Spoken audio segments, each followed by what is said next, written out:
Dakika tayari ni 40, msikilizaji wa Radio Mwangaza FM. Karibu kama ndo kwanza waungana nasi kwa kipindi cha Mungurumo wa Sifa. Saa ya pili ya kipindi cha Mungurumo wa Sifa inatupa nafasi ya kwenda kushiriki katika mengi. Nilikupa dokezo ya kwamba leo tutakuwa hapa na ugeni wa UWAKA. Yawezekana unajiuliza UWAKA ni nini? Utapata taarifa zaidi pale ulipo. Kwa wewe ambaye pengine si Mkristo Mkatoliki, unajiuliza UWAKA ni nini? Unatamani kufahamu zaidi, tutakwenda kukujuza tunapozungumzia UWAKA katika kanisa Katoliki tunamaanisha nini hasa. Nikukaribishe kwa moyo mkunjufu asubuhi njema ya leo. Tumepata ugeni wa katibu wa UWAKA Jimbo Kuu Katoliki Dodoma, ambaye pia ni katibu wa UWAKA Metropolitan ya Dodoma. Yeye ni ndugu Augustine David Amuli. Tuna mengi ya kuzungumza naye siku njema ya leo, na kubwa zaidi tutajikita katika kuizungumzia UWAKA Day ambayo tayari imekwisha kupita. Atakuja kutujuza pia namna ambavyo ilifanyika na mengine mengi, na lengo hasa la kuja hapa studio siku njema ya leo ikiwa ni kutoa shukrani kwa wanaume wa Katoliki Jimbo Kuu Katoliki Dodoma kwa namna ambavyo walishiriki kikamilifu katika tukio la siku yao. Katika mengi ambayo tutakuwa nayo nyuma ya kamera, ni Miss Victor Michael. Matangazo haya pia yanakufikia kunako YouTube kwa channel yetu ya YouTube kwa jina la Mwangaza Digital. Basi kwa niaba pia ya mgeni wetu wa siku njema ya leo, ndugu Augustine David Amuli, katibu wa UWAKA Jimbo Kuu Katoliki Dodoma, mimi ni Rose James Kipeleka na hii ni Mwangaza FM, sauti ya amani na upendo. Tumsifu Yesu Kristo. Milele amina. Wanaume wa Katoliki, nguzo imara, hekalu la Bwana. Nguzo imara, hekalu la Bwana. Wanaume wa Katoliki, hongera sana. Maanake hiyo salamu wakati mwingine tukiwa kwenye maadhimisho ya misa takatifu tunapata ugumu kidogo wengine kuelewa. Mwanzo mimi nilikuwa sijui anatamkaje. Ndio. Unaweza kukuta aliyeko pale mbele anataka kutoa matangazo, labda akisema wanaume wa Katoliki, sauti zinasikika kwa mbali. Ndio. Lakini kumbe sasa tunaelewa nini ambacho kinapaswa kujibiwa. Ndio mtazamaji.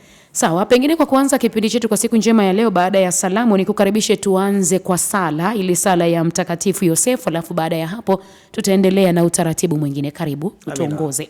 Kwa jina la Baba na la Mwana na la Roho Mtakatifu. Amina. Sala kwa Mtakatifu Yosefu. Yosefu mwenye heri, tunakimbilia kwako katika masumbuko yetu, na kisha omba shime ya mchumba wako mtakatifu. Tunaomba pia kwa matumaini usimamizi wako kwa ajili ya mapendo ulimpenda Bikira mtakatifu, mzazi wa Mungu, na kwa ajili ya kumtunza mtoto Yesu. Twakuomba sana tuangalie kwa wema sisi tuliokuwa fungu lake Yesu Kristo. Tunakombolewa kwa damu yake, tusimamie katika masumbuko yetu kwa enzi na shime yako. Mlinzi amini ya jamaa takatifu, uwakinge watoto wateule wa Yesu Kristo. Baba uliyetupenda mno, utuepushe na kilema chochote cha madanganyo na upotevu. Kinga yetu mwezaji, utusimamie huko juu mbinguni ulipo, tunaposhindana na wenye nguvu wakao gizani. Kama vile siku za kale ukamopoa mtoto Yesu katika hatari ya kuuawa, na leo hivi likinge kanisa takatifu la Mungu katika mitego ya adui na katika shida yote. Mtunze daima kila mmoja wetu kwa mfano wako, ili tupate na msaada wako kukaa na utakatifu maisha, kufa kifo chema, na kupata mbinguni makao ya raha milele. Amina. Raha milele wape Bwana, na mwanga wa milele uangazie. Wapumzike kwa amani. Amina. Kwa jina la Baba na la Mwana na la Roho Mtakatifu. Amina.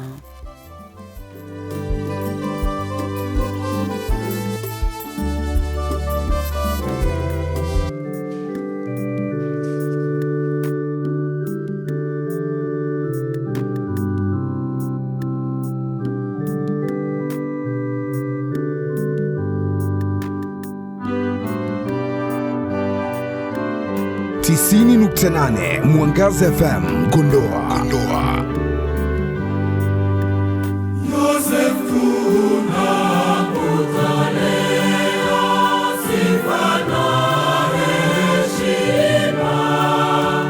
Wana wako elekea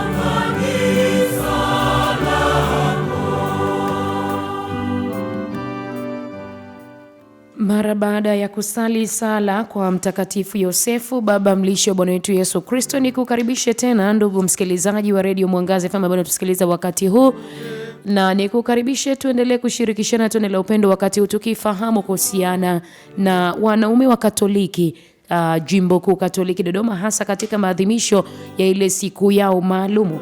Pengine kwa kuanza, ndugu mgeni wetu Augustine David Amuli, katibu wa UWAKA Jimbo Kuu Katoliki Dodoma, tuanze kwa kuwajuza wasikilizaji wale ambao si wa Katoliki lakini pengine unatamani kuelewa zaidi kuhusiana na UWAKA. Tunapozungumzia UWAKA tunamaanisha nini hasa?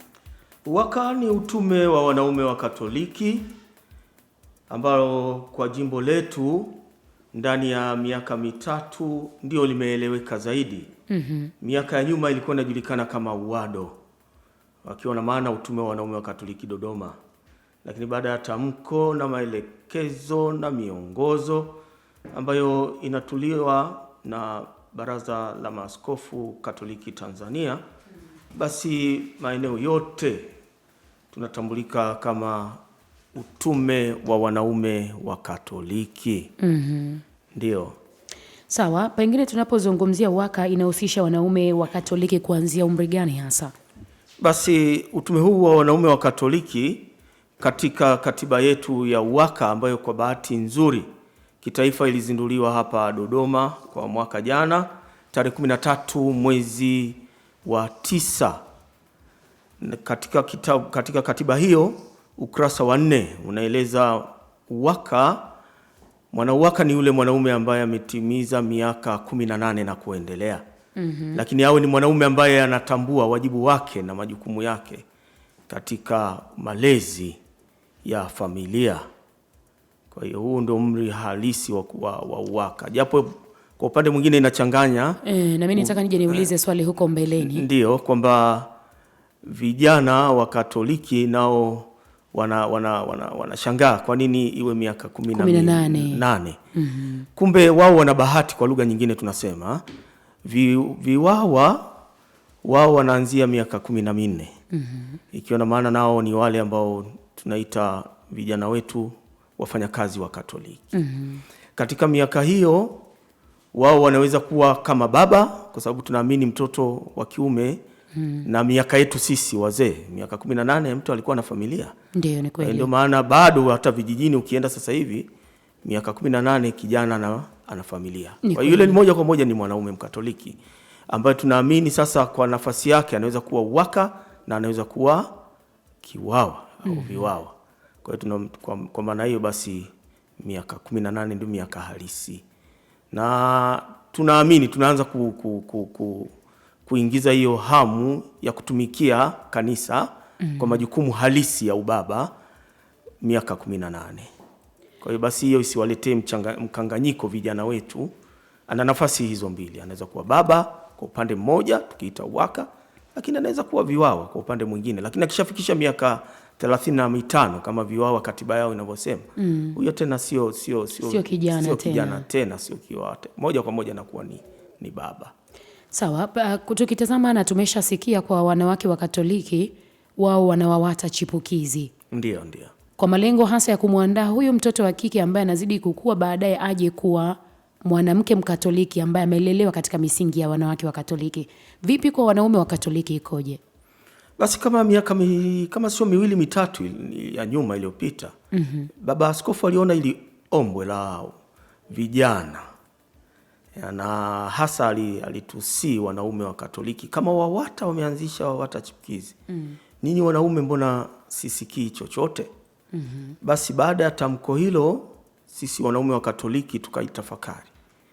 Baada ya tafakari hiyo kuu kwa mwaka juzi tukaanzisha na tukazindua rasmi UVIWAKA. Yani sisi tunaita utume wa vijana wanaume wa Katoliki. UVIWAKA.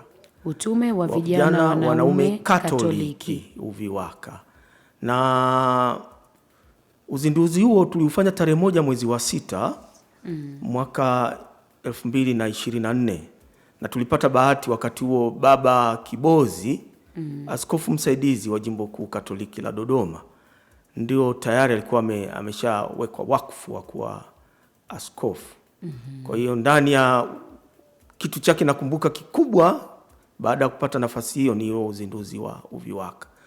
Basi baada ya tafakari tukasema UVIWAKA tuwachukue vijana wa kuanzia miaka 14 ambao hata kwenye viwawa wale kwenye katiba ya viwawa vijana miaka 14 mpaka 18 wanawatambua kama viwawa. Ndiyo. Lakini hawana nafasi ya kupiga kura wala kupigiwa kura wala kuwa na maamuzi katika viwawa. Tukasema basi hawa vijana nao wanahitaji malezi ya msingi. Kwa hiyo tukasema tutatembea nao katika malezi na kuanzia miaka 18 mpaka miaka 30. Ndiyo. Tukasema nao tutawaweka kwenye UVIWAKA tukiwa na maana tunawachukua wale vijana ambao bado ni wategemezi kwenye familia. Vijana hao tunasema ni wategemezi. Unajua mpaka leo hii tuna vijana, tuna watoto wetu ambao ni wanavyuo. Ndiyo. Wanakutegemea wewe baba. Ni kweli. Hana vitu muhimu, atakupigia simu, baba nahitaji hiki. Ana hiki, atasema hivyo. Lakini hata bado kuna wale ambao bado wako nyumbani, wamemaliza vyuo, hawajapata ajira. Wale bado ni watoto wetu, tunawalea, wako nyumbani. Kwa hiyo tukasema kwa sababu bado wako chini yangu kama baba, kama mlezi wa familia. Kwa hiyo hawa bado nao wanahitaji miongozo. Na kwa staili nyingine ambayo tunaichukulia kama Dodoma Jimbo Kuu Katoliki, tukasema pamoja na huo muongozo, hawa vijana wanahitaji kushikwa mkono kuelewa mambo ya kanisa. Ni kweli. Ndio. Na ukiangalia kweli wengi wanapenda kujua mambo ya kanisa. Lakini nani anawaeleweza kwa undani zaidi? Wengi wanaingia kwenye mitandao, lakini mitandao hiyo hawasomi vile ambavyo vinatakiwa kwenye kanisa. Kumbe tunatakiwa kuwafundisha pia ni nini cha kuchambua ambacho kinawafaa kwa sasa hivi. Na nini akipaswe kuwepo kukifahamu.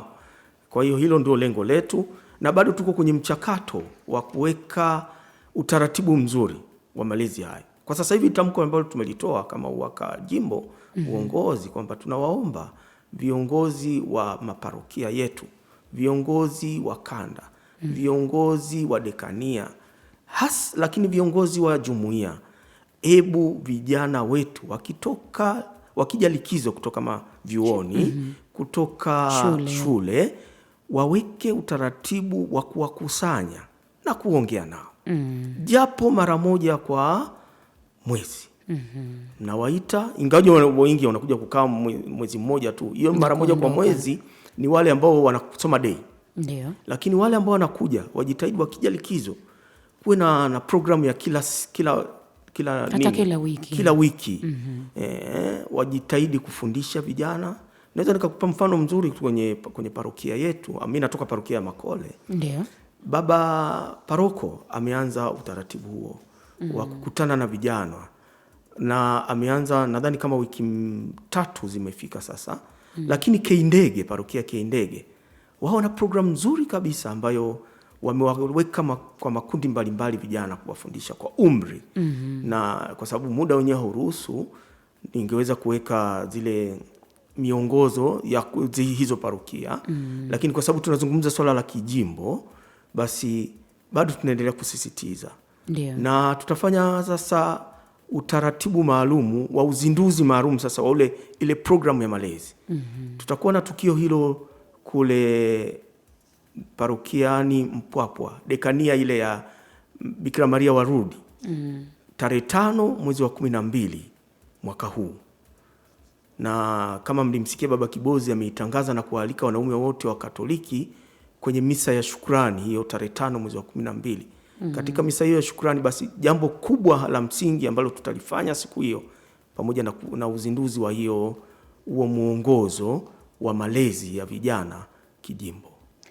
Asante. Pengine kwa kutupa mwongozo huo na maelekezo hayo, walau kwa ufupi kuelewa nini ambacho kama wanaume wa Katoliki mmekilenga hasa katika malezi ya watoto. Tuirejee sasa katika ile siku ambayo iliwakutanisha wanaume wa Katoliki, ambayo tulisikia hata kupitia Radio Mwangaza FM. Ndiyo. Tumeona katika Mwangaza Digital kwamba Baba Askofu Msaidizi Wilbrod Henry Kibozi alisisitiza wanaume wa Katoliki kushiriki kikamilifu. Pengine tuzungumzie hii UVIWAKA Day ni nini hasa? UVIWAKA Day kama inavyosema ni siku ya furaha kwa wanaume wa Katoliki wote. Na mara nyingi mama kanisa anaiheshimisha siku hiyo tarehe 19 mwezi wa 3. Ndio. Sasa kwa sababu tarehe 19 mwezi wa 3 huwa imeangukia katikati ya wiki. Kwa hiyo kwenye jimbo letu kwa miaka 3 mfululizo, miaka 6 mfululizo, ndio tumekuwa tunakutana pale Mioji. Na katika miaka 6 hiyo tulipewa jukumu hilo na baba askofu la kulea kile kituo cha malezi. Na tukio hilo bado tunaendelea kumshukuru baba askofu sana, limetufanya tukutane pamoja, tuungane pamoja kama wanaume. Na ndipo ulipoundwa hiyo Uwaka Day. Na tulipewa jukumu hilo ilikuwa ni tarehe mwezi wa 3 2001. Na toka tumepewa jukumu hilo huo mwezi wa 3, basi kila tarehe 19 mwezi, kama nilivyosema, mwezi wa 3 tunakutana pale. Inategemea imeangukia lini. Kama nilivyosema, kama imeangukia katikati ya wiki tutasogeza mbele Jumamosi. Lakini kama itakuwa imeangukia labda tarehe siku ya Jumatatu, siku ya Jumanne, mara nyingi huwa tunairudisha nyuma. Aidha tutafanya siku ya Jumamosi kabla ya wiki, kwa sababu siku zinakuwa zimeenda mbele sana. Kwa hiyo kwa tukio hili tunafanya mambo makuu 3. Ndio. Jambo la kwanza ambalo tunalifanya pale ni tunaangalia wanaume wenzetu wa Katoliki, mapadri. Pamoja na upadri wao, lakini bado wao ni wanaume wa Katoliki. Ni kweli. Wanakuwa walio wengi kwa mwaka ule, inakuwa ni jubilei. Jubilei yao ya miaka 25. Basi kwa mwaka huu tumepata bahati, tumekuwa na mapadri wa jimbo tu, mapadri 6 ambao wamezindua jubilei yao. Na kwa kitabu hiki cha mwelekeo, mapadri hao ni Padri Abeli Mwenda. Ndio. Yeye amefanya uzinduzi wa jubilei hiyo miaka 25. Lakini Padri Deodatus Masasi, yeye yuko nje ya nchi. Lakini naye tumeheshimu na amefanya uzinduzi huo. Padri Gideon Simpinge naye amefanya uzinduzi wa jubilei ya miaka 25. Padri Joseph Gele naye amefanya uzinduzi wa miaka 25 ya upadri. Padri Honestus Lubuva naye amefanya jubilei yake uzinduzi. Yeye hayuko hapa jimboni, yeye yuko Kipalapala kule, kwenye seminari kuu kule. Lakini tuna Padri Nestorius Ngunwa naye amefanya uzinduzi wa jubilei hiyo. Kwa bahati nzuri walishiriki 4, wawili hawakuweza kufika. Lakini katika jambo lingine la pili, tumepewa jukumu la malezi kwenye kituo kile. Kwa hiyo tunachokifanya ni uwasilishwaji wa michango mbalimbali. Michango hiyo inakuwa ni kila parokia inakuwa imepangiwa. Kwa mwaka huu utatoa hiki mwanaume Mkatoliki, kwa mwaka huu utatoa hiki. Ndio maana unaona pale walikuwa wanasoma kwamba parokia hii imefanikiwa malengo haya, parokia hii imerudi nyuma. Lakini tunaendelea kusema kwa mwaka huu ni kama tumevunja rekodi. Watu wameanza kuelewa jukumu hili la kutegemeza kile kituo. Na miaka yote mwaka huu tunaweka kwa renki kwa mafanikio. Dekania ya kwanza iliongoza na inaongoza miaka yote. Yaani kile kinachopangiwa inatoa yote. Ndiyo. Ni Dekania Mtakatifu Petro Mtume, na tunawashukuru sana wale mapadi kwa kuhamasisha. Lakini tunamshukuru sana baba dekano kwa ushirikiano huo.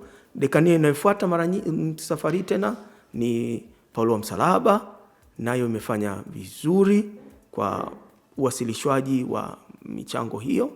Na dekania nyingine basi zimeendelea kufuata, na tunaona mabadiliko kila mwaka makubwa. Madekano wote tunawashukuru sana kwa ushirikiano huo mkubwa wa matukio haya na matendo haya makuu ya kuweza kuendeleza kituo.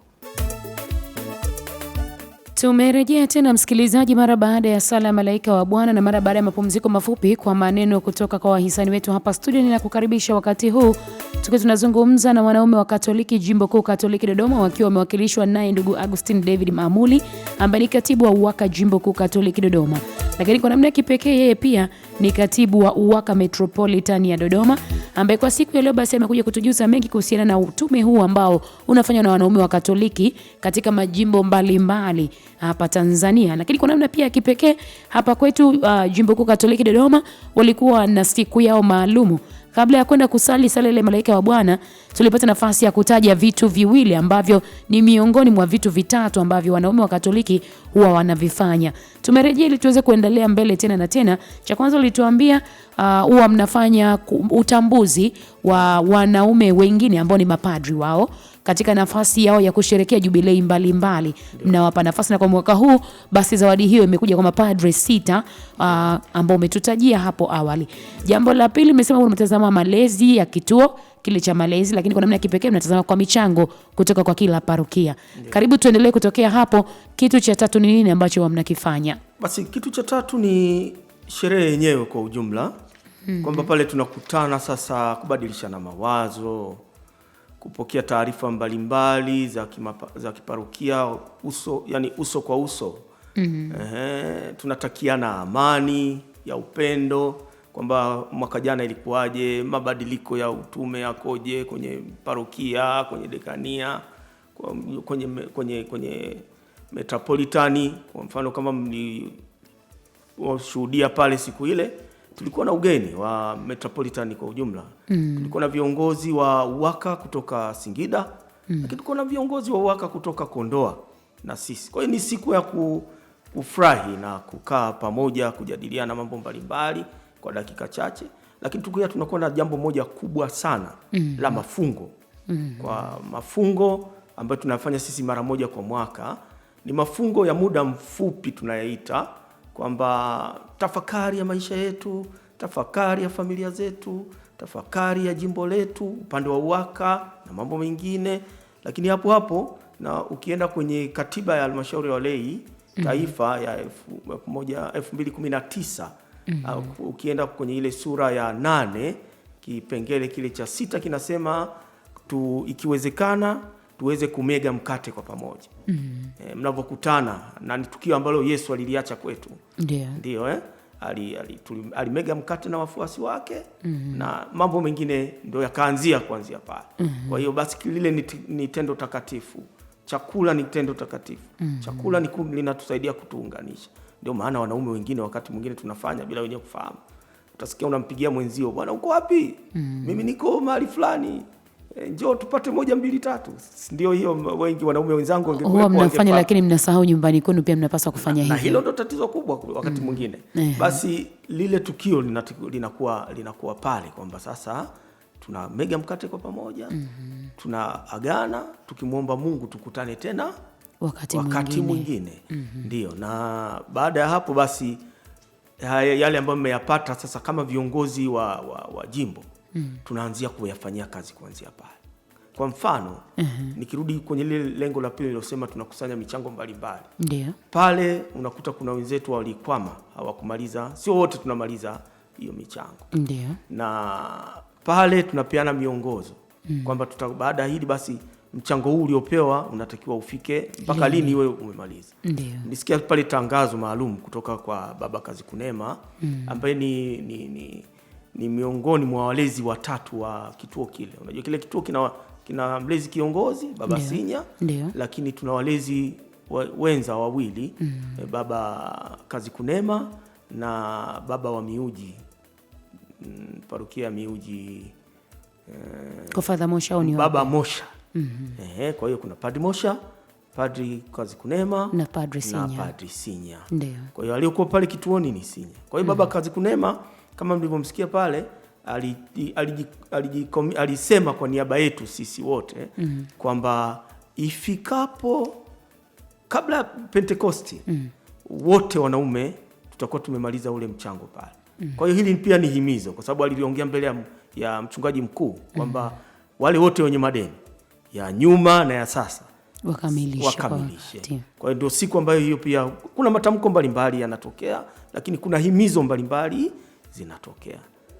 Sawa, tukirudi katika lengo kuu la kuja kwenye kipindi siku ya leo, kutoa shukrani kwa wanaume wa Katoliki ambao walishiriki katika sherehe, kwa sababu pia kimsingi napaswa kuangukia tarehe 19. Ndio. ambayo ni sherehe ya Mtakatifu Yosefu Mfanyakazi. Ndiyo. Yosefu baba mlishi wa Yesu. Ndiyo, Yosefu baba mlishi wa Yesu tarehe 19 ya mwezi wa 3. Lakini kwa sababu za kichungaji kasogezwa mbele. Sawa, katika kurejesha shukrani kwa wanaume wa Katoliki, hasa Jimbo Kuu Katoliki Dodoma. Ni kukaribishe sasa kama kiongozi na kwa niaba ya viongozi wote wa jimbo, msemi na wanaume wa Katoliki. Okay. Basi kabla ya shukrani, kwa sababu mwanzoni sikuwatambua wenzangu, katika jimbo letu la Jimbo Kuu Katoliki la Dodoma, tuna uongozi uliotimia wa viongozi 5. Kwamba tuna mwenyekiti wetu ni ndugu Peter Anthony Mavunde, yeye anatokea kanisa kuu la jimbo hili. Lakini pia tuna ndugu Anthony John Nshimbe, yeye ndio makamu mwenyekiti, anatokea parokia ya Kiindege. Lakini kuna mimi ambaye ni Agustino David Amuli, ndio katibu, natokea parokia Makole. Tuna ndugu William Medadi Swai, yeye ni katibu msaidizi, anatokea parokia ya Hombolo. Lakini mwisho tuna ndugu Remigius Fulgensi Mubago, yeye mweka hazina, mtunza hazina wetu, yeye anatokea parokia ya Chidachi. Hawa ndugu basi nao wanaungana nami kwa sababu kwa bahati mbaya sana imetokea dharura, mwingine amesafiri, mwingine basi ni shughuli za kifamilia. Na tunatarajia mwenyekiti labda baadaye anaweza kuongea nanyi, lakini naye anawashukuru kwa kutupokea. Nianze na media hii ya Mwangaza Radio na Mwangaza Digital, kwa tuanze shukrani hizo. Lakini na vyombo vya habari vyote, kama mliona pale tulikuwa na vyombo vya habari vingi. Ndio. Tulikuwa na mwakilishi wa Tumaini, tulikuwa na Juve, tulikuwa na Johari na Radio Maria. Kwa hiyo vyombo vingi vilikuwepo pale. Na tunashukuru kwa mara ya kwanza Radio Mwangaza mmerusha live misa yote. Kwa kweli tunawapongeza sana. Lakini pia na radio nyingine nazo zimeonyesha live. Tunashukuru. Pia kwa shukrani sasa pekee, na hizi naomba tu nizisome. Ndio, karibu. Kwa sababu ni wenzangu walipaswa tuwe wote kwa pamoja, na nisome yale ambayo tulikuwa tunatamani yawe. Karibu. Shukrani za kwanza ziende kwa wahashamu maaskofu wetu. Tunamshukuru Mungu kwa ajili ya mhashamu askofu mkuu Beatus Kinyaia OFM Cap, askofu mkuu wa Jimbo Kuu Katoliki la Dodoma, kwa kuimarisha utume wa UWAKA Jimbo Katoliki Dodoma, na kumkabidhi mhashamu askofu Wilbrod Kibozi, askofu msaidizi wa Jimbo Kuu Katoliki Dodoma, jukumu la malezi ya vyama vya kitume katika Jimbo Kuu Katoliki Dodoma. Tunawashukuru kwa malezi yao ya kichungaji, miongozo na sala zao ambazo zimekuwa nguzo kuu katika ustawi wa utume wa wanaume Katoliki UWAKA katika kipindi hiki cha miaka mitatu 2023-2026. Tunasema hivyo kwa sababu sisi tulichaguliwa tarehe 1 mwezi wa 4 2023. Mwaka huu ni mwaka wa 3 wa uongozi wetu, na tunatarajia kufanya uchaguzi mwingine mwaka huu. Maono yao yameendelea kutuimarisha, aidha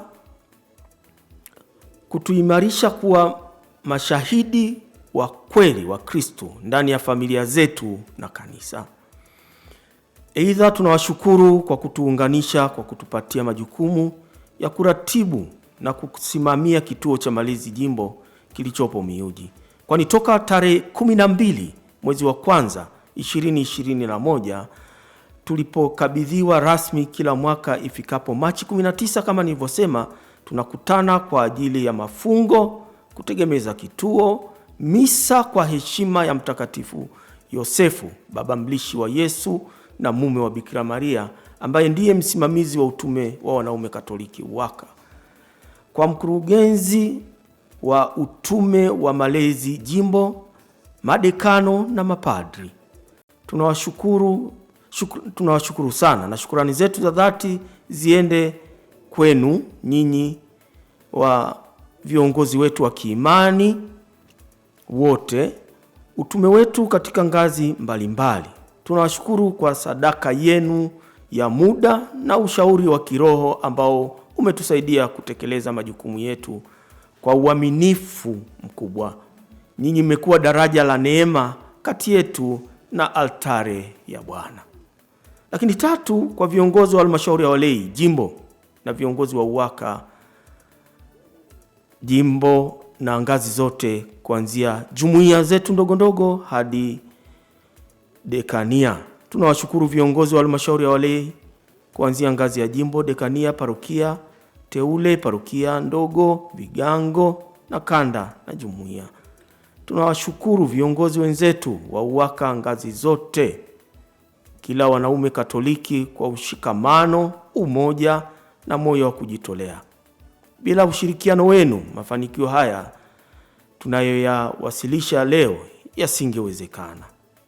Lakini mwisho, na kwa umuhimu wa pekee, kwa viongozi wa vyama vya kitume vyote, kwa namna ya pekee kabisa tunatoa shukrani zetu za dhati kwa viongozi wa vyama vya kitume vyote Jimbo Kuu Katoliki Dodoma kwa ushauri wenu na moyo wenu wa kujitolea wa hali na mali, ambavyo inaendelea kutufanikisha matukio na malengo mbalimbali ya UWAKA kijimbo.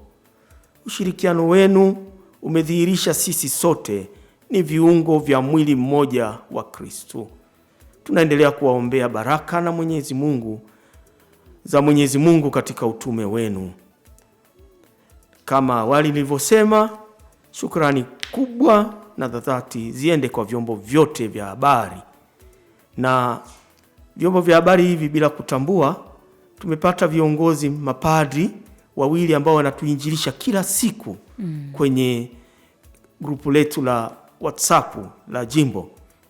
Kumbe shukrani hizo ziende kwa Padri Ndendia Sostenes ambaye anatuma kila siku masomo ya kila siku na tafakari mbalimbali, pamoja na Padri Nzaro ambaye pia anafanya hivyo kwa tutumia tafakari mbalimbali.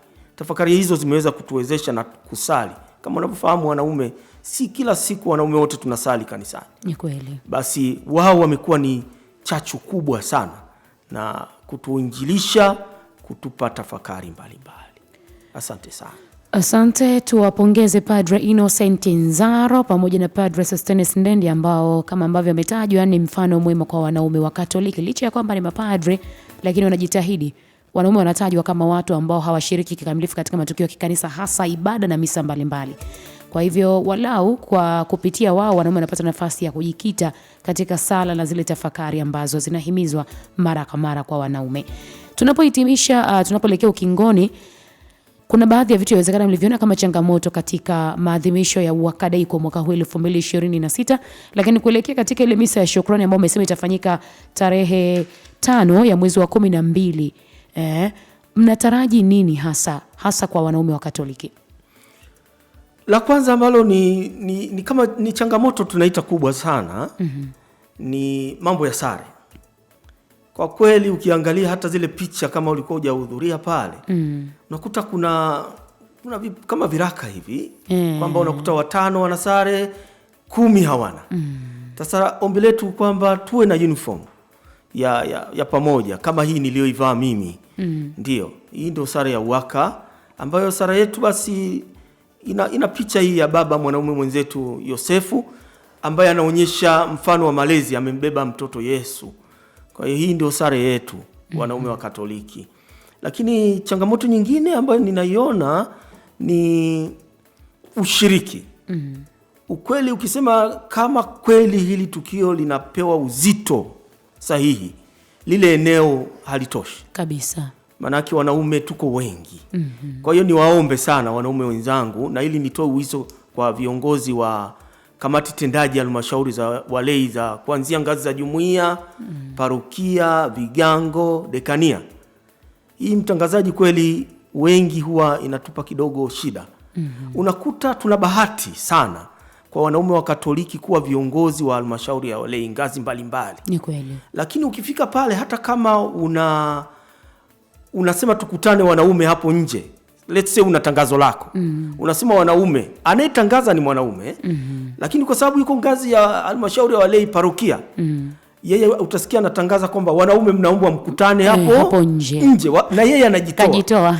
Kwa hiyo kumbe wale viongozi wa halmashauri ya walei parokia wakijiona na wao ni wanaume kama wanaume wenzetu mapadri wanavyotambua wao ni wanaume, kwa kweli tungekuwa mbali sana. Kifupi mimi hapa naomba nisikuingize kwenye jukumu hili ukalaumiwa. Ndio. Naomba mimi niongee. Amina. Inapotokea jukumu linakuhusisha, kwa mfano ingekuwa ni tangazo labda la kama ni viwawa au wanawake wa Katoliki, mimi ndio nalitangaza. Ndio. Wanawake tunaombwa tukutane hapo nje. Ndio. Usijitoe kwa sababu wewe ni sehemu ya hiyo familia. Maana yake kama ni kiongozi unapaswa kujitambua kwanza wewe mwenyewe ili na wengine pia wajitambue. Ndio. Uwe mfano wa kwanza. Ndio. Karibu tuendelee. Kwa hiyo basi hilo ni changamoto nyingine ambayo tunakutana nayo na tunawaendelea kuwaomba wale viongozi wa halmashauri ya walei parokia, vigango, dekania, wale makamu wenye viti. Katiba ya halmashauri ya walei ile sura ya 3 inatambua kabisa kwamba makamu mwenyekiti wa halmashauri ya walei parokia, kigango, jumuiya, dekania, yeye ndiye tunamuita ni kama ni mshauri au mwelekezi wa vyama hivi vya kitume. Kwa hiyo tunamuomba sana ajitahidi kuvilea vizuri, kuviongoza sawa sawa na kuvipa miongozo iliyokuwa sahihi, kwa sababu sisi vyama vya kitume tuko chini ya mwavuli wa halmashauri ya walei parokia au sehemu mahalia. Lakini changamoto ya 3 ni hii ya michango ambayo tunategemeza kituo pale. Kama ukifika utakutana na jengo limeanza, ni ghorofa 1, na tunamshukuru tena kwa maono yake Baba Askofu Mkuu. Ghorofa lile alitushirikisha Baba Askofu Mkuu linahitaji kama si chini ya milioni 280. Sasa fedha hiyo sio ndogo. Fedha hiyo ni kubwa. Kwa hiyo hichi tunachokitamka kwetu kwamba tunaomba tuchangie ni kiasi kidogo sana. Baba Askofu anajitahidi pia naye kutafuta vyanzo vya kuweza kuendeleza pale. Lakini jukumu ni la sisi wanaume wa Katoliki. Kwa hiyo kwa lugha hiyo ni waombe wanaume wa Katoliki wote. Sio lazima tukutane pale tu, lakini watutafutie wanaume wa Katoliki ambao watakuwa wafadhili mbalimbali. Kama mliona pale juzi walikuwepo, tuliwaita wanaume wa Katoliki wenzetu. Ni waziri mkuu mstaafu Baba Pinda. Ndio. Alikuwepo. Tena yule ni mseminari na ambao alikuwa anajiita ex-seminarians. Sasa hivi Baba Askofu Mkuu hapa amesema hapana, nyinyi ni maparoko wa nyumbani. Kabisa. Kwa hiyo tuna wale ambao wamepita seminari, hebu warudi nyumbani kusema asante kwa kutoa chochote, kwa sababu pale majengo yalikuwa machakavu. Tunawashukuru wanaume wamejitahidi kuyaendeleza. Lakini changamoto nyingine ni ya wanaume, hii tunaita kama changamoto labda ya kitaifa, kwa sababu tunapokutana kitaifa nalo ni changamoto. Wanaume kutokushiriki jumuiya ndogo ndogo. Yaani hilo limekuwa gumu kidogo. Kwa hiyo tunasema ni kama limekuwa sugu kwa sababu tangu limeanza kuzungumzwa na bado mwitikio ni hafifu. Kama ni kusema mababa wamesema sana. Ndio. Kwa hiyo basi hilo tunaendelea kulihimiza na hatutachoka kulihimiza. Kuna wakati wanawatania wakina mama wanawake wa Katoliki kwamba hivi nyie mnatambua kwamba siku yenu ya msimamizi wenu Mama Maria ni siku ya Jumamosi, Mama Maria. Labda ndio maana mnasali kwa wingi kwa sababu ni siku yenu. Na sisi wanaume ni siku ya Jumatano, kwamba kanisa Katoliki kila wiki linaadhimisha siku hiyo ya Jumatano. Kwa hiyo niwaombe sana wakina mama watusaidie kuwashawishi wakina baba hawa. Na mifano ambayo mingine naitolea ya wale wakina mama waliotangulia kwenye maandiko matakatifu. Japo mifano hiyo nayo sio mizuri sana ya ushawishi. Unakumbuka Delila alimshawishi Samson akanyoa nywele. Kwa hiyo inaonekana kulikuwa na nguvu ya ushawishi wa wakina mama. Kuna wakati mimi sidhani kama ni mbaya kwenye masuala ya kimungu. Ndio. Kama mke kufanya jitihada zake kumhamasisha mume wake akashiriki. Amina. Ushawishi. Yaani nazungumza hapa ushawishi. Tunasema mama Eva alimshawishi Adamu akala tunda. Yaani ile nguvu ya ushawishi. Kwa hiyo niwaombe wakina mama wetu, wake zetu wa leo, wajitahidi kutushawishi. Japo tumekuwa wagumu, lakini wajitahidi kutushawishi. Twende jumuiya. Kwenye jumuiya pale tutajifunza mengi. Na kwa mifano yangu ambayo mimi nimeipitia au kwa kitu ambacho nimekiona, zile jumuiya ambazo wanaume wanashiriki, wanasali kwa dhati, ni jumuiya zenye nguvu sana. Kabisa. Kwa michango, kwa sala, kwa sababu mwanaume ndio mwanzilishi wa sala. Ndio kichwa. Kwa hiyo niwaombe basi tujitahidi kuitatua hii changamoto na tushirikiane kwa pamoja na wakina baba na wakina mama na watoto, na mwaka huu ni mwaka ambao naona tumeuchukulia kama jimbo ni mwaka wa malezi. Basi wakina baba tujitahidi kulea familia zetu. Sawa, asante, tukushukuru sana kwa yale mengi ambayo umezungumza. Kubwa la msingi ambalo ninaamini ya kwamba wanaume wa Katoliki huko waliko wamelichukua, kujitahidi katika malezi. Amina. Lakini ambalo mimi naomba niwaambie kina mama, niwadokeze tu, ulizungumza swala la kwanza kabisa, sare ya uwaka. Ndio. Hebu mwanamke ukitokea mume wako hana, tunajua vitenge vinakopatikana. Ndio. Chukua kitenge chako, kampe zawadi mume wako, mshoni hata shati mpelekee. Amina. Sinakuwa nzuri jamani. Amina. Hilo nimepokea yani. Inakuwa nzuri. Au kama unaona vipi, unajua wewe ni baba, una rafiki yako mwingine ni Mkatoliki mwenzako, kusanyikaneni hata 2 watatu, mchukue kitenge, mnakata vipande, mnashona shati. Ndio. Inakuwa imekaa vizuri kabisa kupata. Nemes, una sare wewe ya uwaka? Unayo? Alivaa ile siku ya misa kweli huyo? Kwa sababu anavaa sare ya ofisi. Ya ofisi. Nadhani. Sawa, basi tukushukuru sana kwa nafasi hii ya kuja kwanza kutushukuru na kuwashukuru utume wa Katoliki, wanaume wa Katoliki Tanzania katika utume wao ambao wanaofanya kama uwaka kwa Jimbo Kuu Katoliki Dodoma, lakini pia kwa mengi ambayo mnayafanya niwapongeze. Ninaamini kwa wale ambao mnajitoa kwa dhati, Mwenyezi Mungu hawezi sahau sadaka ya majitoleo yenu makubwa. Amina. Nikutakia utume mwema na utufikishe pia shukrani zetu za dhati kabisa kwa wanaume wa Katoliki Jimbo Kuu Katoliki Dodoma kwa namna ambavyo basi mmeendelea kutoa kipaumbele pia kwa vyombo vya habari kushiriki katika matukio mbalimbali ambayo yanahusisha utume wenu. Amina. Na mkipata nafasi tena, mkituhitaji, karibuni tena sana Mwangaza FM. Amina. Na sisi tunawashukuru sana, tunaendelea kualika. Kuna hilo kuna matukio hapo katikati. Pengine tutaendelea kuomba ushirikiano wenu. Kuna tukio tulisema tarehe 1 mwezi wa 5, siku ya Yosefu Mfanyakazi. Hiyo ni swala linabaki kidekania na parokia. Kwa hiyo basi mchungulie labda wapi kuna sehemu ya kurusha au kutangaza zaidi. Lakini tuna hilo tukio la tarehe 5 mwezi wa 12 kule Mpwapwa, Vicariate ile. Basi tunawaalika kwa moyo mkunjufu sana. Karibuni sana. Asante sana na uwe na siku njema. Amina, na kwako pia. Asante. Na msikilizaji, ndivyo ambavyo anaondoka katibu wa uwaka Jimbo Kuu Katoliki Dodoma, ndugu Augustine David Amuli, ambaye kama ambavyo nilikujuza pia ni katibu uwaka Metropolitan ya Dodoma.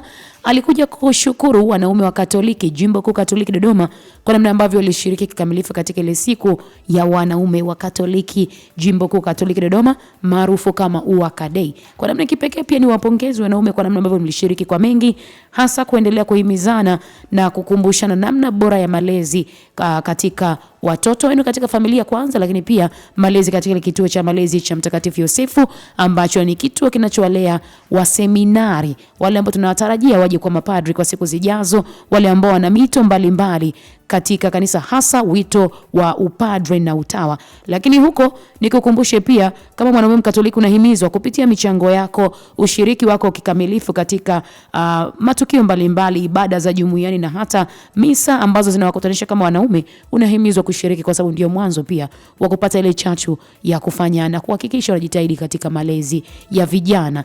Nikukaribishe tena, kama kwanza ungana nami, nitarejea punde, lakini tunaungana na kwaya Mtakatifu